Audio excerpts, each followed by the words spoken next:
Hi guys, how are you doing? Please watch full video and like, share, subscribe. Thank you. The day he humiliated me, I knew something inside me had changed. It wasn't loud. It wasn't dramatic. It was quiet. Dangerously quiet. The kind of silence that comes right before everything falls apart. The room was filled with people who mattered to him. Business partners, investors, friends, people who wore expensive suits, carried louder egos, and judged silently behind polished smiles. And then there was me, standing there in a simple black dress, holding a tray of drinks like I didn't belong in my own home. "Emily," Jason called out, not even looking at me properly. "Can you try not to embarrass me tonight?" A few people chuckled, not loudly, just enough to remind me where I stood. I smiled, because that's what I had trained myself to do. Smile, stay quiet, don't react. "Of course," I said softly, but inside, something cracked. Jason Turner, my husband, the man the world admired, the self-made businessman, the rising star in the corporate world. At least, that's what everyone believed. What they didn't know, nothing Jason had was truly his. 3 years ago, when I met him, he was different. Or maybe I just wanted him to be. We met at a small networking event. I was there representing a holding company, quietly, anonymously. He was ambitious, charming, hungry. "I don't want to be average," he told me that night. I remember smiling. "Then don't be," I replied. That was the beginning. Back then, I didn't tell him who I really was, not because I was hiding, but because I was tired. Tired of people seeing my last name before they saw me. Tired of being treated like an opportunity instead of a person. So I kept it simple.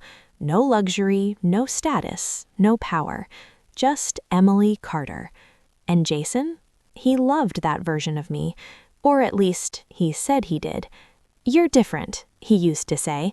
"You're not like those rich, fake people." I should have realized then. The way he said rich always carried something else. Not respect, not admiration. Something closer to obsession. We got married fast, too fast. But when you're in love, or what feels like love, you don't question speed. You call it fate. The first year was good. Not perfect, but good enough to believe in. Then things started changing. Slowly, subtly, like a shift you don't notice until it's too late. "Why don't you dress better?" he asked one night. I looked down at my outfit. I thought this was fine. "It's fine," he said, "just not impressive." Impressive. That word stayed with me. Then came the comments, small at first. "You don't understand business. You wouldn't get it. Let me handle things." I let him, because I trusted him, because that's what I thought support looked like. And then came the company. Jason launched Turner Holdings 2 years after we met.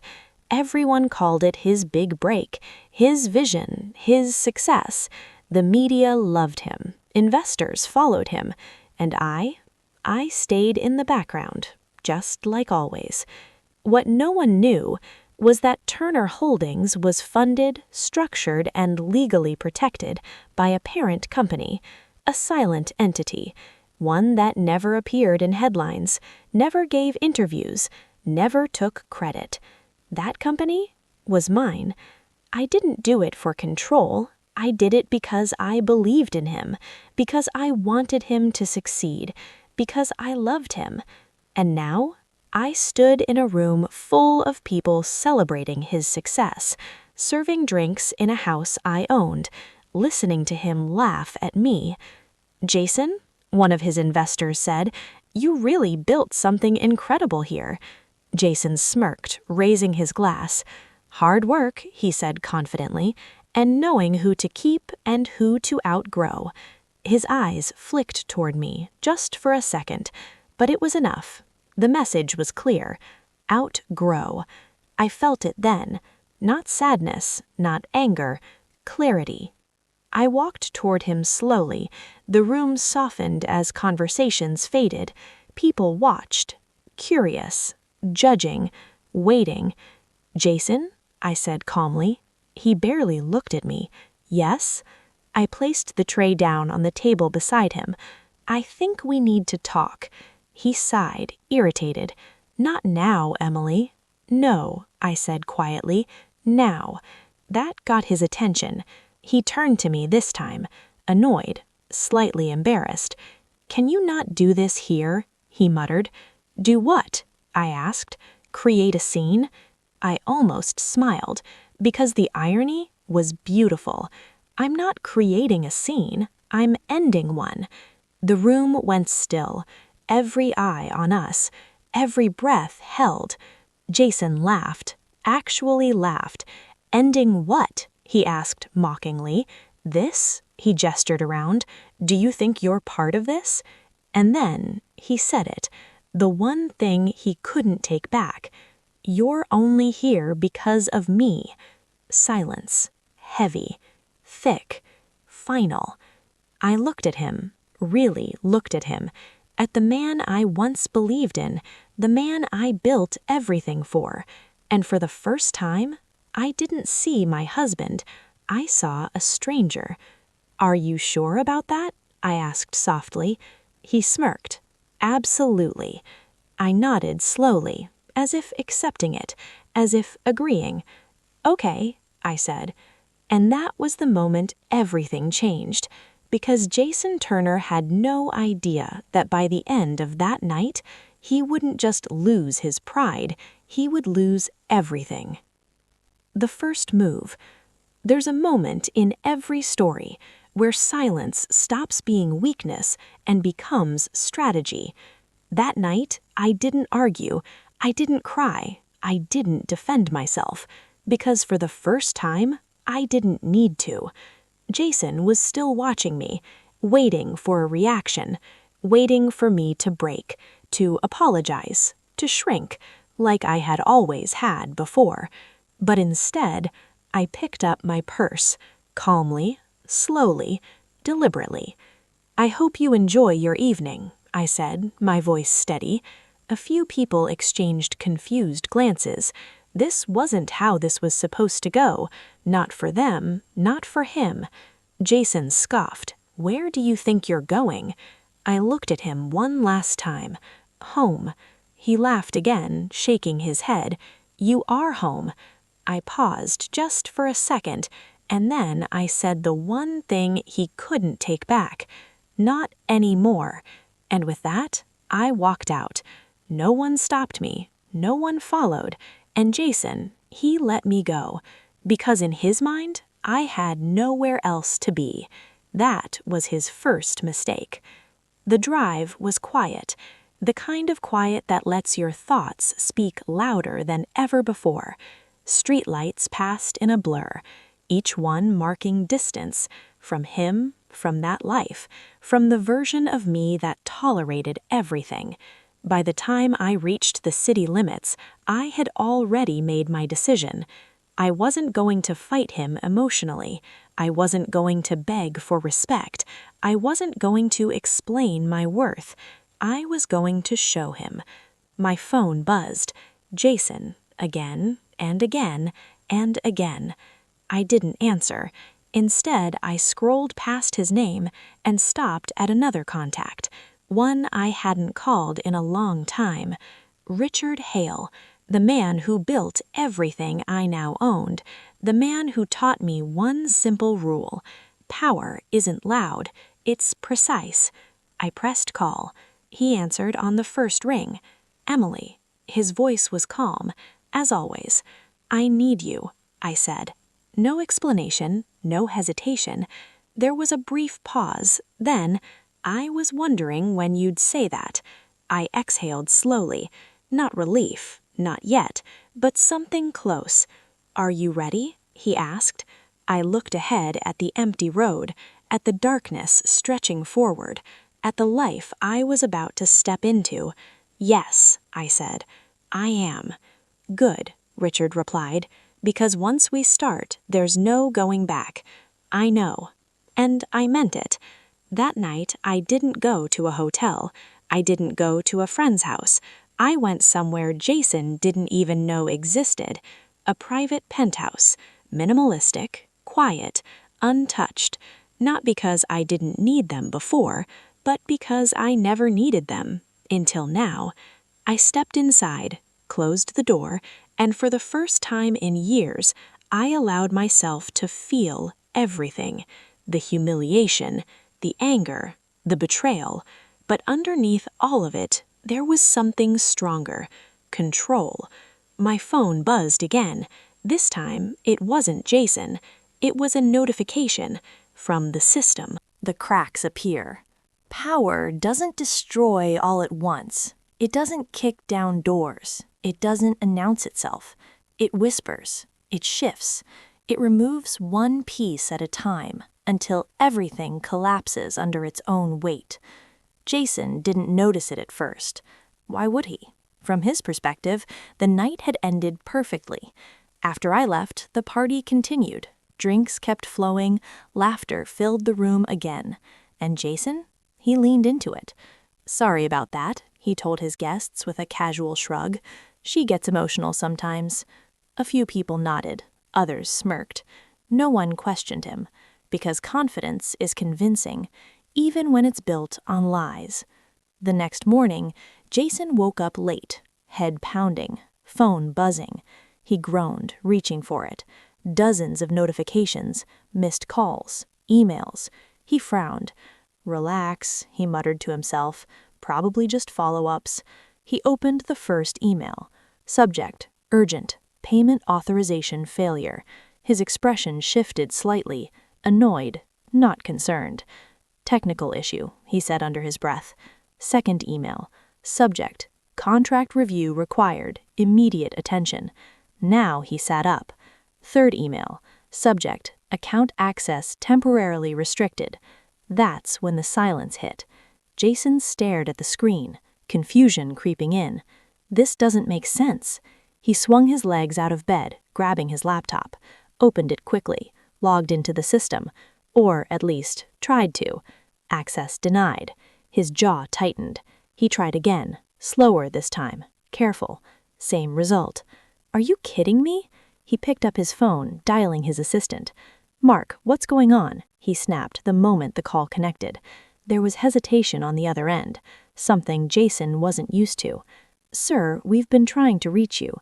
"I can see that. Why can't I access my own system?" Another pause. "Sir, it's not just you." Jason froze. "What do you mean, not just me?"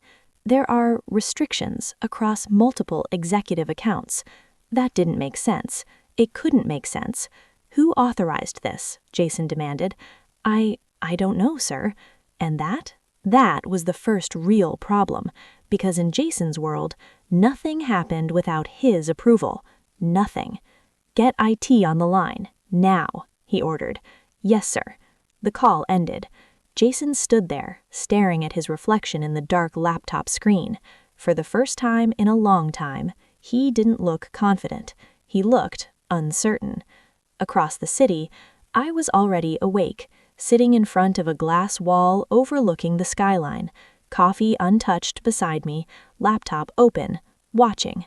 Not guessing, not assuming, watching.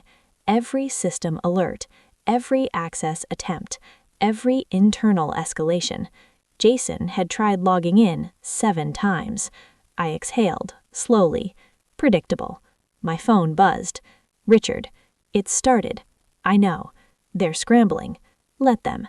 There was a slight pause. Then, "You want to slow it down?" he asked. I looked at the screen, at the data, at the man who once thought I needed him. "No," I said calmly. "Let him feel it." Because this wasn't about revenge. It was about reality. And reality doesn't rush. It settles in. Back at Turner Holdings, the atmosphere had changed.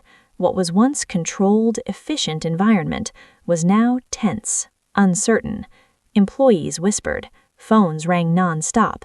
Managers rushed between offices. And Jason? He walked in like a storm. Conference room, now. No one argued. Minutes later, the senior team sat around the table, silent, waiting. Jason stood at the head, hands pressed against the surface, eyes sharp. I want answers. No one spoke immediately. Finally, the CFO cleared his throat. We're experiencing irregularities. Jason's eyes narrowed. Define irregularities. Account limitations, contract freezes, authorization delays. That's not an answer, Jason snapped. It's all we have right now. Jason laughed once, short, cold. This is my company, he said. Nothing moves without my approval. And that's when someone said it, quietly, carefully. Sir, that may not be entirely accurate. The room froze. Jason turned slowly. What did you say? The legal advisor shifted in his seat. There's a parent structure. Jason's expression hardened. I know the structure. Not all of it. Silence. Heavy. What are you talking about? Jason asked. The advisor hesitated, then slid a folder across the table.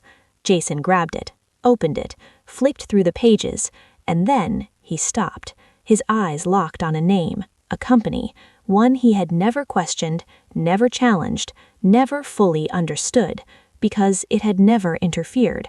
Until now. Jason looked up slowly. What is this? The advisor swallowed. It's the controlling entity. Jason's grip tightened on the folder. That's not possible. But deep down, he already knew. Something was wrong. Something bigger than a system error. Bigger than a delay. Something he couldn't control. Back in the penthouse, I closed the file, because I knew exactly what he was looking at, exactly what he was feeling. Confusion, doubt, fear. And this was only the beginning, because Jason Turner had just discovered something that would change everything. He was never the one in control. The truth unfolds. There's a difference between losing control and realizing you never had it to begin with. Jason sat frozen, the folder still open in his hands, but he wasn't reading anymore. He was staring at the name, at the structure, at the truth that didn't make sense, yet explained everything.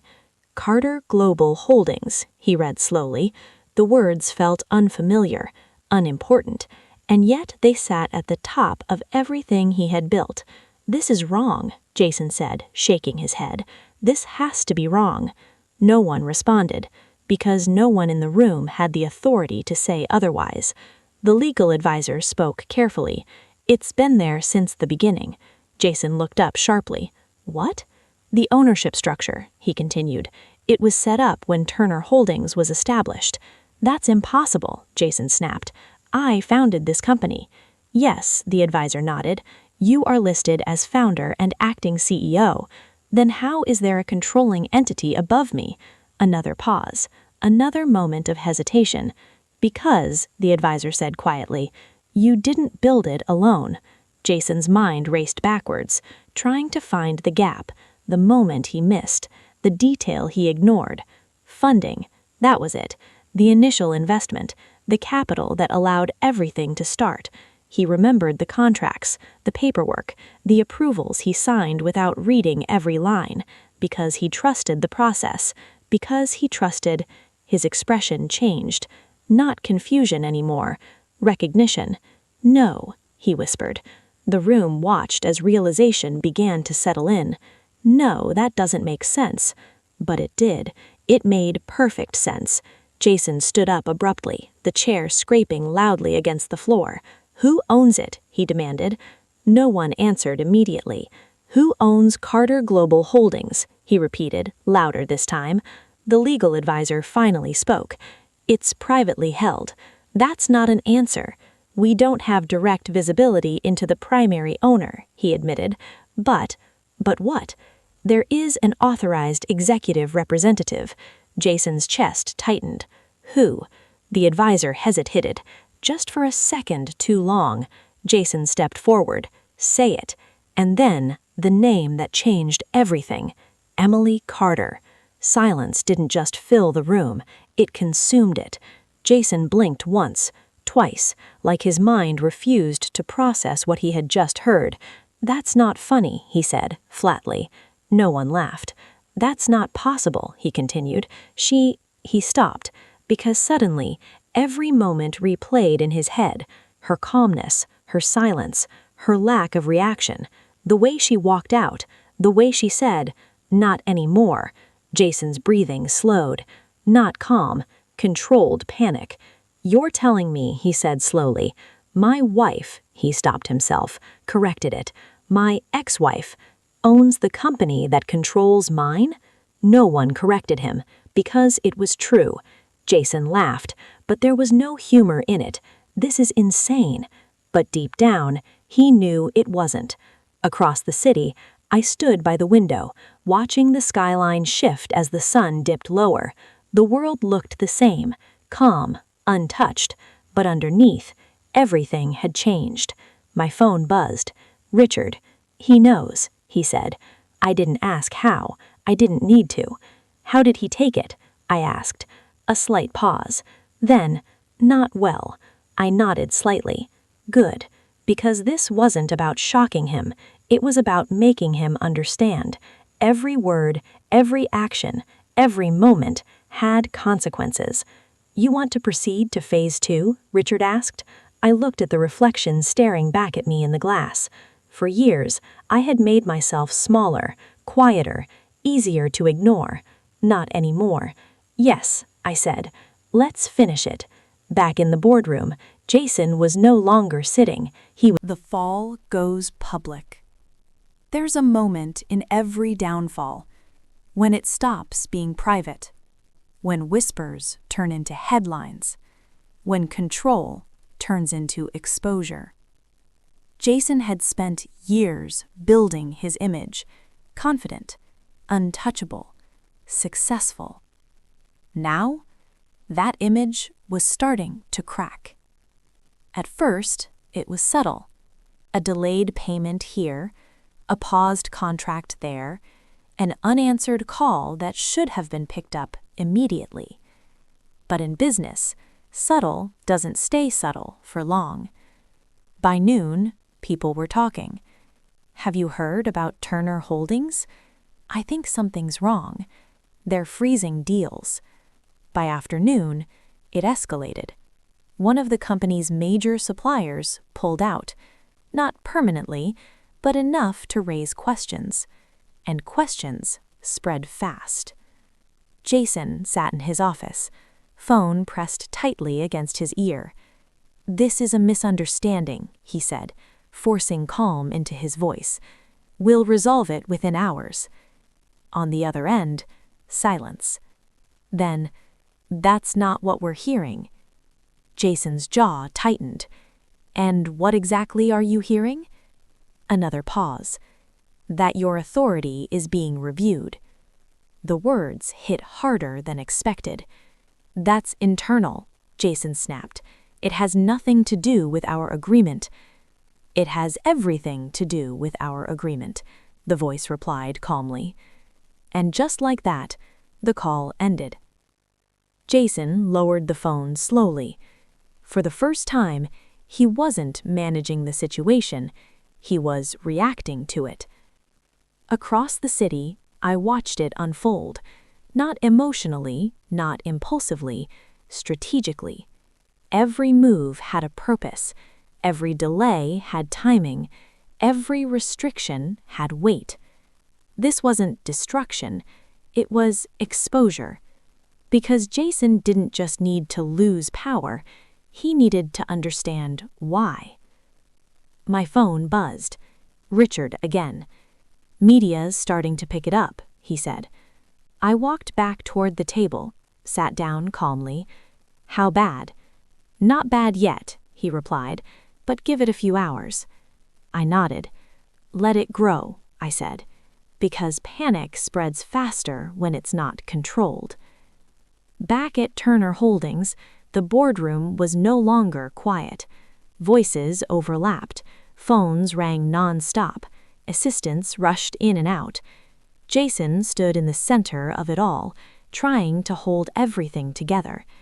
"Get me legal," he ordered. "I am legal," the advisor replied, tension in his voice. "Then fix this."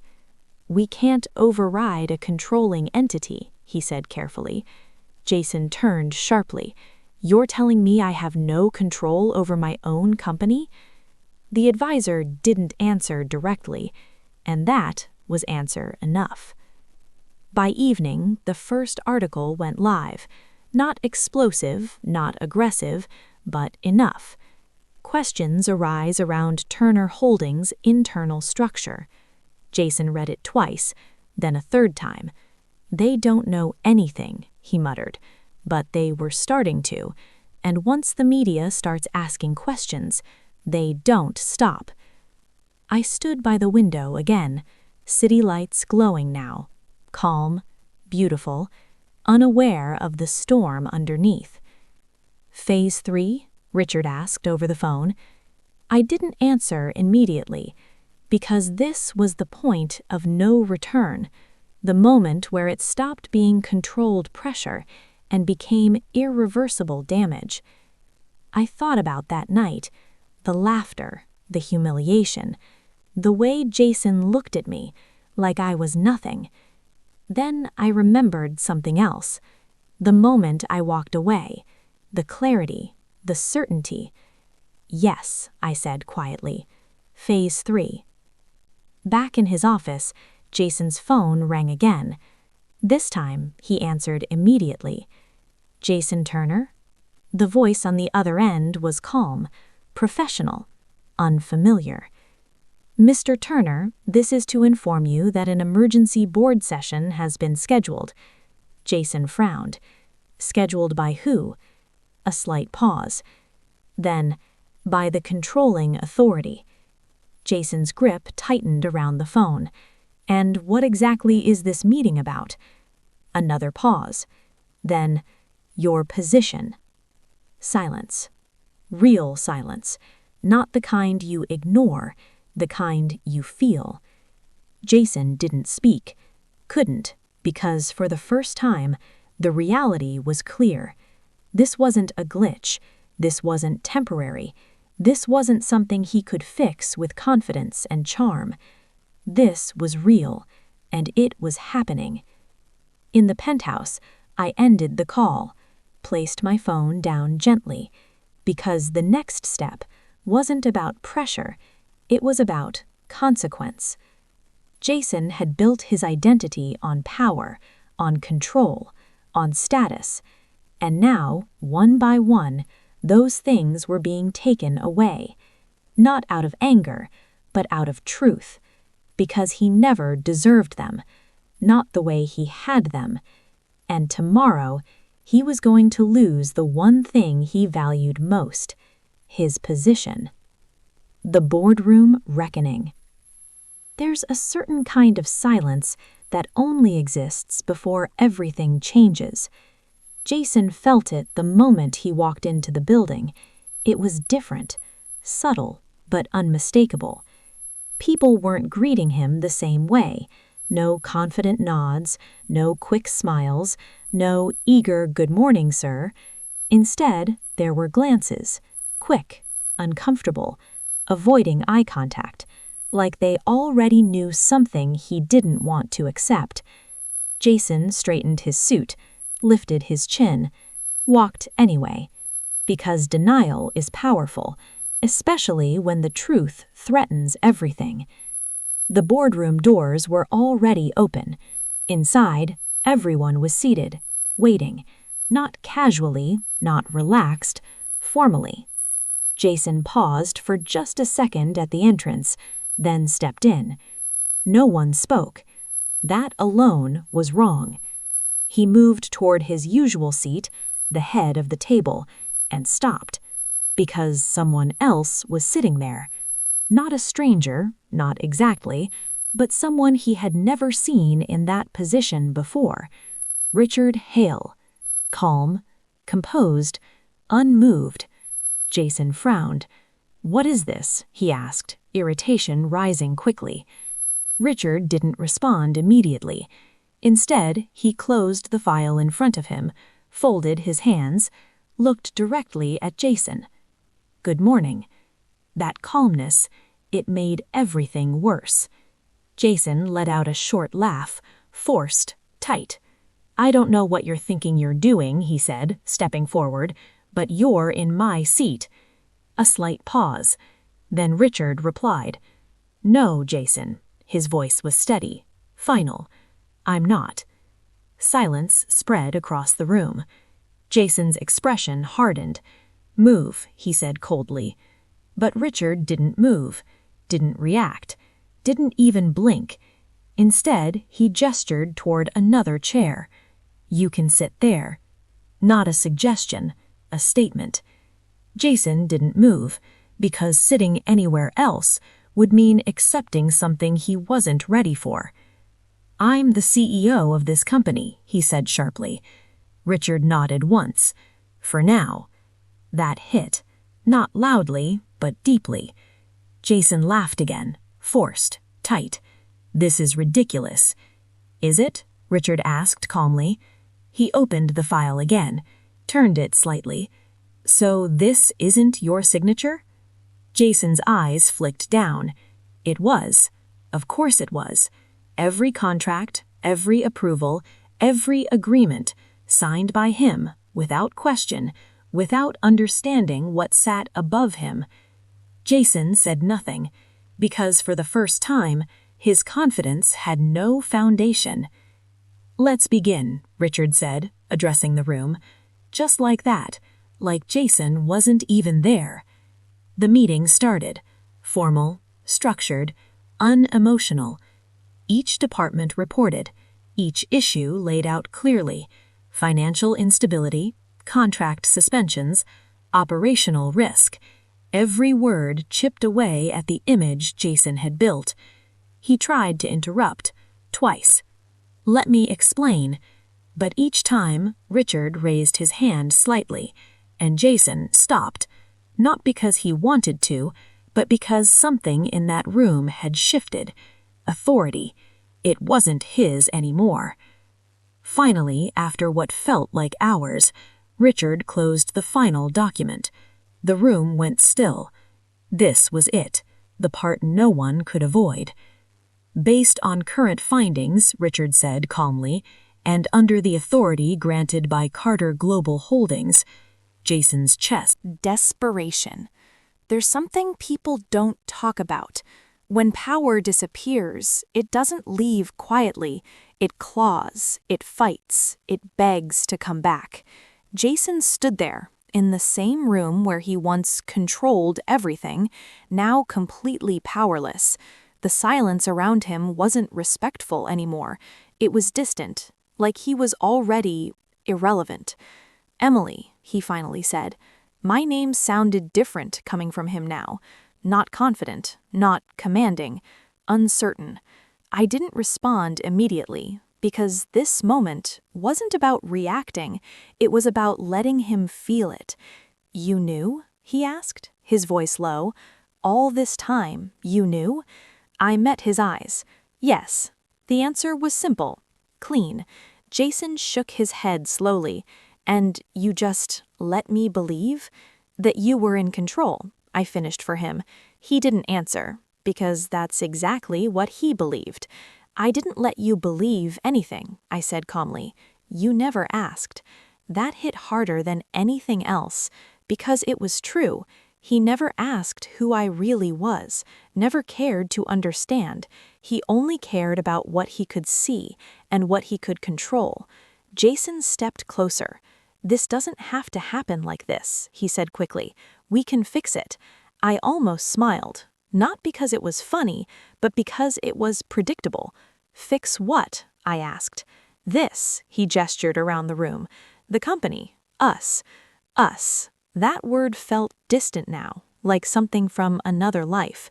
"There is no us, Jason." His expression tightened. "There was," he insisted. "You loved me." I did. Past tense. He felt it. "You still do," he said, more desperate now. "You wouldn't be doing all this if you didn't." That was the moment I shook my head. "No, I said quietly. "I'm doing this because I finally see clearly." Silence. Jason's breathing grew heavier. "This is about the party," he asked. "That one moment." I stepped closer. It was never just one moment. My voice didn't rise, didn't break, but every word carried weight. It was every comment, every time you made me feel small, every time you chose silence when someone disrespected me. I paused. "And the moment you thought you could put your hands on me." The room went still again. "That wasn't a mistake," I said. "That was who you are." Jason's face shifted. Not anger, not pride, something else. Regret. "I didn't mean to—" "Stop," I said calmly. He did, immediately, because this time I wasn't asking. I'm not here for excuses. I'm not here for apologies. Another step closer. I'm here to close this. Final, clear, unshakable. Jason swallowed hard. "What happens now?" he asked quietly. I looked at him for a long moment, at the man I once trusted, the man I once believed in, and then I answered, "You walk away." His eyes widened slightly. "That's it?" he asked. I nodded. "That's more than you gave me." Silence, because he understood exactly what I meant. Respect, dignity, choice, things he never offered, but now expected. Jason looked around the room, at the people watching, at the life slipping through his fingers, then back at me. "You're really going to take everything?" he asked. I didn't hesitate. "No," I said. A small pause. "I'm taking back what was already mine." That was the difference, and he knew it. Jason exhaled slowly, defeated, not loudly, not dramatically, just done. "Then I guess," he said quietly, "this is goodbye." I didn't respond right away, because goodbyes imply something mutual, something shared. This wasn't that. Still, I nodded once. Yes, simple, clean, final. Jason looked at me for one last time, like he was trying to memorize something, or understand something he should have seen before. Then, without another word, he turned and walked out. No one stopped him. No one followed. And just like that, Jason Turner was gone. The room remained silent for a moment longer. Then slowly, people began to sit again, to breathe again, to move again. But nothing was the same, because power had shifted completely. I stood at the head of the table, not because I needed to prove anything, but because I no longer needed to hide. Richard stepped beside me. "It's done," he said quietly. I nodded. "Yes," I replied. "It was, but not in the way most people think, because this wasn't about destroying him. It was about reclaiming myself, and that was something no one could ever take from me again." The aftermath. Power isn't proven in the moment you take everything back. It's proven in what you choose to do after. The building felt different now, quieter, more focused, not tense, not chaotic, controlled, exactly how it should have been from the beginning.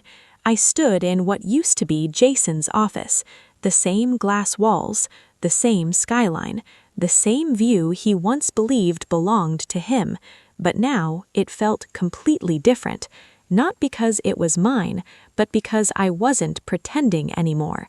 A soft knock interrupted my thoughts. "Come in," I said. Richard stepped inside. "Everything's been finalized," he said. I turned slightly. "Tell me." "Jason's officially signed the separation agreement. He's out, completely. No remaining authority, no access." I nodded. "And the company?" "Stable," he replied. "We've restored all operations. Investors are coming back. The narrative's shifting." Of course it was, because the truth has a way of correcting things. "And the media?" I asked. A slight pause. "They're interested in you." I almost smiled. "That's not going to happen." Richard raised an eyebrow slightly. "You don't want to step forward?" I shook my head. "No." A step towards the window. I didn't do this for attention. And that was the truth. because this was never about proving something to the world, it was about proving something to myself. A few days later, the headlines changed. Not dramatic, not explosive, just clear. Leadership shift stabilizes Turner Holdings. New executive direction restores confidence. Jason's name, gone, like he was never part of it. And in a way, he wasn't. As for him, I heard things. Not directly, never directly, but news travels. He tried to start over, tried to rebuild, tried to regain what he lost. Maybe he would, maybe he wouldn't, but that story was no longer mine. Weeks passed. Life didn't slow down, but it changed. For the first time in years, I wasn't shrinking myself, wasn't adjusting, wasn't tolerating. I was simply living, on my terms. One evening, I found myself back at a quiet cafe. Not the same one where I met Jason, but something similar. Simple, calm, unassuming. I sat by the window, coffee in hand, watching people pass by. No one recognized me. No one looked twice. And for the first time, that felt right. Not because I was hiding, but because I didn't need to be seen to know my worth. I thought back to that night. The laughter, the humiliation, the moment everything broke, and I realized something. That wasn't the moment I lost everything. It was the moment I stopped losing myself. People think strength looks loud, aggressive, unstoppable, but sometimes strength is quiet. It's walking away when staying is easier. It's choosing yourself when no one else chooses. It's knowing your value even when others don't. I finished my coffee, stood up, and as I walked out, I didn't look back, because there was nothing left behind me anymore. And if there's one thing I learned from all of this, it's this: never let someone convince you that you're small just because they can't handle your real size. Sometimes the strongest move isn't fighting back, it's stepping into who you've always been and letting the truth do the rest. The end.